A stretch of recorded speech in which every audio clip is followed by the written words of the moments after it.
अब जो नेक्स्ट आपके पास है मल्टीप्लिकेशन ऑफ टू मैट्रिक्स। आप दो मैट्रिक्स को मल्टीप्लाई कैसे करते हो? तो सबसे पहले आपको दो चीज़ों को ध्यान में रखना है कि कभी भी आपके पास अगर दो मैट्रिक्स की मल्टीप्लिकेशन के लिए बोला गया है तो उसमें कुछ जो ऑर्डर है वो आपके, वैसे तो ऑलवेज आपका जो ऑर्डर है वो करेक्ट ही होता है अकॉर्डिंग टू मल्टीप्लिकेशन के। फिर भी आपके पास क्या होता है कि ऑर्डर आपके इंटरचेंज भी हो सकते हैं कि आपका ये ऑर्डर जो आपका ए मैट्रिक्स का है बी मैट्रिक्स के ऑर्डर के अनुसार नहीं होगा। तो देखेंगे अभी हम लोग की एक्चुअल में मैं किस ऑर्डर की बात कर रहा हूँ। तो सबसे पहले हम लोग देखते हैं कि मल्टीप्लिकेशन में होता क्या है।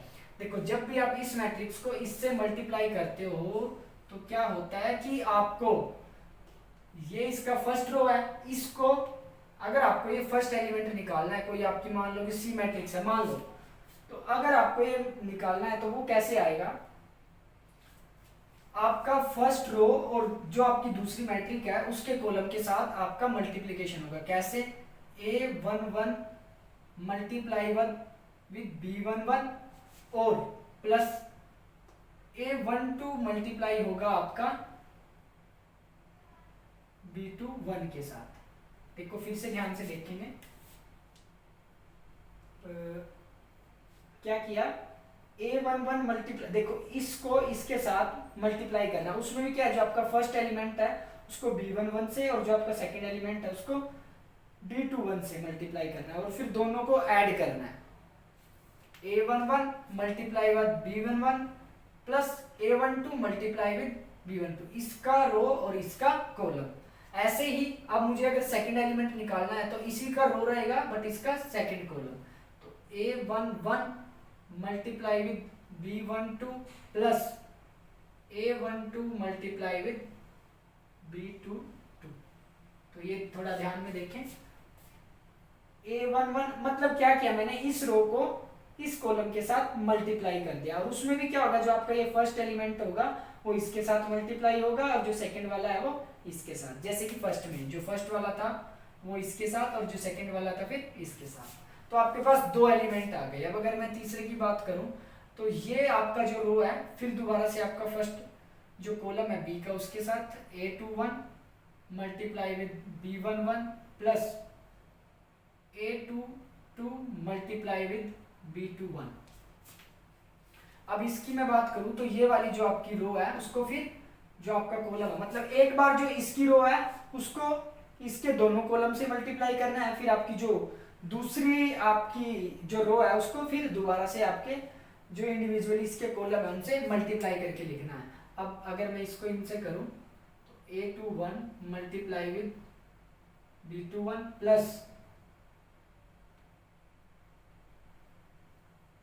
B12 plus A22 multiply with B22। तो आपके पास जो मल्टीप्लिकेशन है वो कोई भी मैट्रिक्स की हम लोग ऐसे करते हैं। अगर हम एग्जांपल लें कोई भी एक छोटा सा, आपके पास दो मैट्रिक्स हैं, मान लो कि जो ए मैट्रिक्स थी वो ये थी 4 3 2 1, ये आपके पास ए मैट्रिक्स है मान लो, और आपके पास एक बी मैट्रिक्स है 1 2 2 1, ये आपके पास मान लो कि कोई भी एक बी मैट्रिक्स है। अब अगर मुझे करना है इसको इससे मल्टीप्लाई तो मैं कैसे करूंगा, देखो फर्स्ट का रो और फर्स्ट का कॉलम, मतलब 4 का मल्टीप्लिकेशन हुआ 1 के साथ, 3 का हुआ 2 के साथ, 3 का 2 के साथ, तो ये हो गया। ऐसे ही फिर इसी रो का सेकंड के कॉलम के साथ, तो 4 इंटू 2 इस एलिमेंट का इसके साथ और इसका फिर इसके साथ, प्लस 3 इंटू 1। ऐसे ही ये जो आपका सेकंड रो है फर्स्ट कॉलम के साथ 2 इंटू 2 प्लस 1 इंटू 2। ऐसे ही इसको अब मैं इससे मल्टीप्लाई करूंगा तो 2 इंटू 2 प्लस 1 इंटू 1। तो आपके पास दो मैट्रिक्स का जो मल्टीप्लिकेशन है वो ये आ गया। अब अगर इसका फाइनल रिजल्ट में निकालूं तो आपके पास क्या होगा, 4 2 6 और ये 8 प्लस 3 4 प्लस 2 2 प्लस 1। तो आपके पास जो फाइनल रिजल्ट आया वो क्या आया, 10। ये आपका आया 11 और ये आपका आया 6 और ये आपका आया 3। तो यहाँ पे मैं एक ऑर्डर की बात आपको कर रहा था कि एक्चुअल में आपका जो ऑर्डर है वो क्या होगा। देखो कई बार आपका क्या होता है कि मान लो कि ये आपके पास थोड़ा यहाँ पे समझने के लिए आपके पास ये जो आपका रो 3 1 है और ये 3 2 है, आपके पास ये हो गया। अब आपसे पूछा गया है कि ये इसके साथ मल्टीप्लाई होगा, यस होगा। अगर देखो आपका जो ये रो है, अगर इसके कॉलम का जो ऑर्डर है, मान लो कि यहाँ पे जो रो के एलिमेंट 2 है, अगर आपके इसके कॉलम के एलिमेंट भी 2 है तो आपका ऑब्वियस सी बात है आपका मल्टीप्लिकेशन होगा, अदरवाइज आपका मल्टीप्लिकेशन है जो नहीं होगा। मान लो एक छोटी सी बात है, अगर आपके पास ये होता, अगर आपसे अब पूछा जाता है कि इसके साथ मल्टीप्लाई करोगे तो नहीं कर पाओगे क्योंकि ये एलिमेंट तो इसके साथ हो जाएगा, बट ये एलिमेंट आपका किसी यहाँ पे कोई एलिमेंट नहीं है तो किसके साथ मल्टीप्लाई होगा। तो आपका जो रो का मतलब जितने एलिमेंट होते हैं उतने आपके कॉलम में एलिमेंट होंगे, तो आपका जो है मल्टीप्लिकेशन हो जाएगा। आपका जो कॉलम है, अगर इसके मैं फर्स्ट उसकी बात करूँ, रो की वैल्यू चेंज हो जाए कोई फर्क नहीं पड़ता, बट जो इसका ऑर्डर है आपके इसके कॉलम के साथ मैच करना चाहिए। तो अभी एक छोटा सा क्वेश्चन लेते हैं। अब आपके पास एक क्वेश्चन गिवन है और आपसे पूछा गया है, देखो आपके पास एक मैट्रिक्स ए है, वो आपका ये है, और आपसे एक पूछा गया है कि show that a square minus 3i is equal to 2a। तो अभी थोड़ा इसको क्लैरिफाई करते हैं कि यहाँ पे i का मतलब क्या है। i का मतलब आपका है आइडेंटिटी मैट्रिक्स। देखो जिस भी ऑर्डर का आपका जो यहाँ पे ये गिवन होता है, आपकी मैट्रिक्स आपको गिवन होता है, तो उसी ऑर्डर की आपको क्या एक आइडेंटिटी मैट्रिक्स लेनी होती है। आइडेंटिटी मैट्रिक्स क्या होती है, जिसके डायगोनल एलिमेंट की जो वैल्यू क्या होती है 1। तो आपके पास i की वैल्यू क्या है। आपसे पूछा गया है कि अगर मैं इसको सोल्व करूं, जो आपकी ये मैट्रिक्स है ए स्क्वायर, मतलब इसको मल्टीप्लाई करूं माइनस 3i, उसमें से करने के बाद जो आपके पास फाइनल आंसर आए वो 2 इंटू ए, मतलब अगर मैं इसको 2 से मल्टीप्लाई करूं जो आपका रिजल्ट है उसके इक्वल हो। तो सबसे पहले अगर मैं 2 से इस जो मैट्रिक्स है उसको मल्टीप्लाई करके देखूं तो 2a यहाँ से निकाल लूँ तो 2a की वैल्यू आपके पास आएगी। देखो आपका अगर 2a से आपकी ये मैट्रिक्स मल्टीप्लाई हो रही है तो आपका हर एक एलिमेंट इंडिविजुअली मल्टीप्लाई हो जाएगा।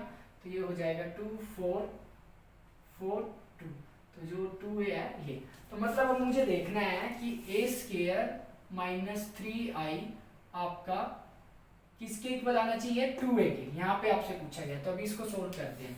सबसे पहले हम देखते हैं a इंटू ए, मतलब a स्क्वायर हम लोग निकालते हैं। a स्क्वायर क्या है कि आपका मल्टीप्लिकेशन होगा a का आपस में।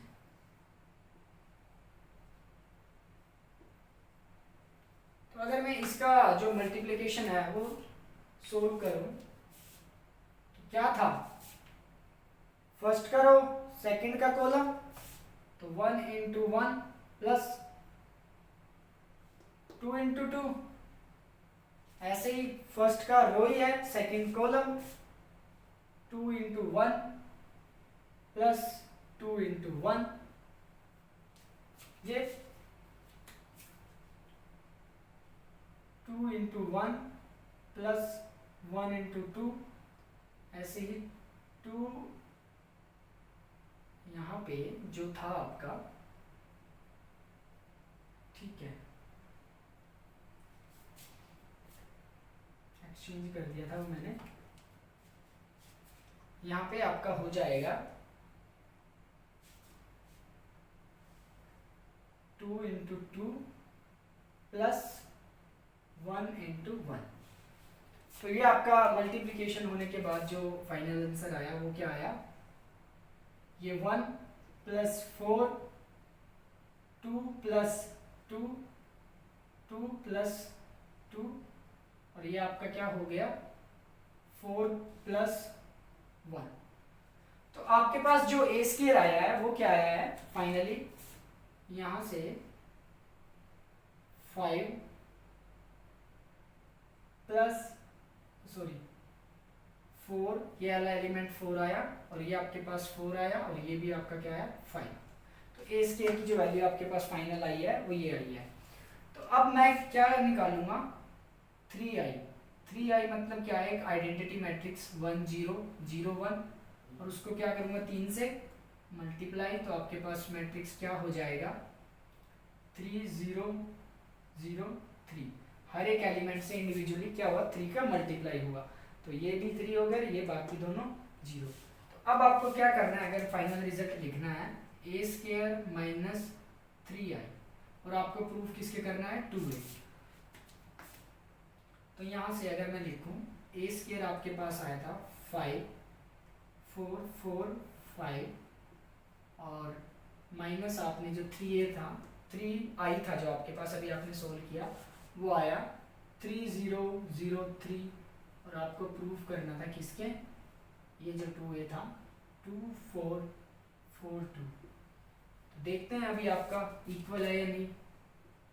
तो वही, अब इन दोनों का अगर मैं सब्ट्रैक्शन करता हूँ तो क्या होगा, इंडिविजुअली जो आपका एलिमेंट है, जैसे कि ये फर्स्ट एलिमेंट है तो इसके फर्स्ट एलिमेंट में से माइनस होगा 5 माइनस 3, तो डायरेक्ट लिख देता हूँ 5 minus 3 2, 4 minus 0 4, 4 minus 0 4, 5 minus 3 2 is equal to आपका 2 4 4 2।